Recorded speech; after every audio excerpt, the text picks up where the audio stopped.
So I will admit I'm a little late to this party, probably about 2 weeks late, but I wanted to talk on the Batman Arkham Knight situation, or I guess the Arkham Shadow situation, if you will.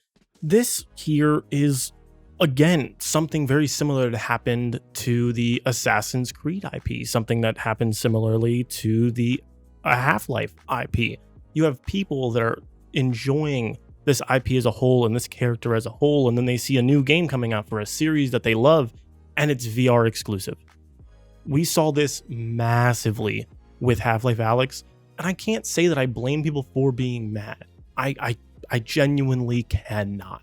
I think it's very hard when you have an IP that has not had a game in 10 years. Arkham has not had a game for a mainline console since Arkham Knight back in 2015. It has been almost 10 years since they have had a mainline Batman game at all. Now, obviously, we've seen Batman Arkham VR. We're obviously going to see Arkham Shadows coming. And then we also had Arkham Underworld, which was a mobile game, so that doesn't really count overall. All these IPs are getting these mobile, these VR, these cameos in other games like Kill the Justice League.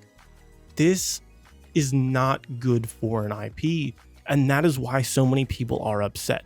Now, as someone in VR, I am very excited about this. I've always liked the Arkham IP. It's not something that I am a die-hard fan of per se. However, I understand where people are coming from when they show their disappointment in this.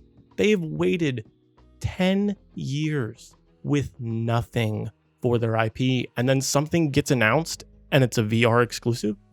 It just doesn't sit right with a lot of these people.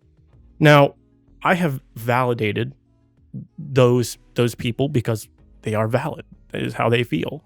However, from the VR side, if you're someone that just says no to VR in general, and you're just like, whatever, don't care, I don't want to play it, you're valid to have that opinion.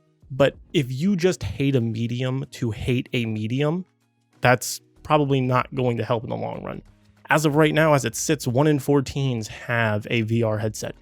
It is going to be the future of a lot of things. And I would recommend that if you have a friend and you're kind of on the fence about VR, you're not really sure, ask your friend, hey, can I borrow your headset for a week or two to kind of see what's going on with this space?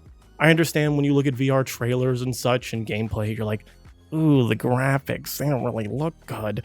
Oh, well, I don't know. It seems like, I'm gonna not really have a good time. These seems like mobile games.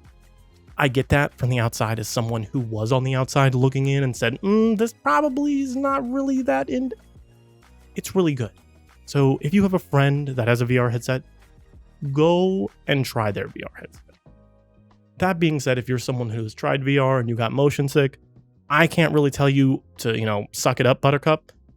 However, there are ways that you can continue to train your brain because unlike regular motion sickness, this is something that takes a little bit of training.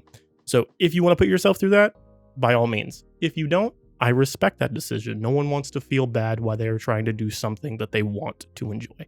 And that's okay.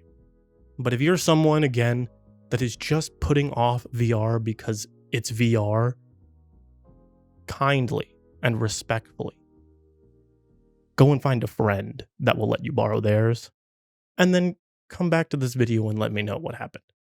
That being said, my name is Butters. I kind of just wanted to speak my piece on this because it's understandable from both sides, but I think overall it's important that the Arkham devs understand that their fans are looking for a mainline game for the consoles and for PC that they can play and enjoy because it has been 10 years.